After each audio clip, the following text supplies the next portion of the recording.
How to download and install Facebook on your laptop. First of all, what you need to do is to tap on here to search on store,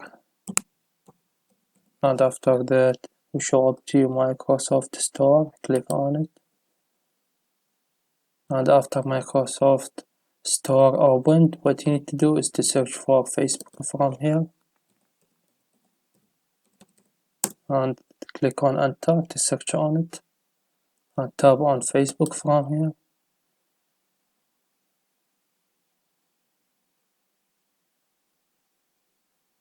And after that, what you need to do is, if you want to download it, tap on get from here,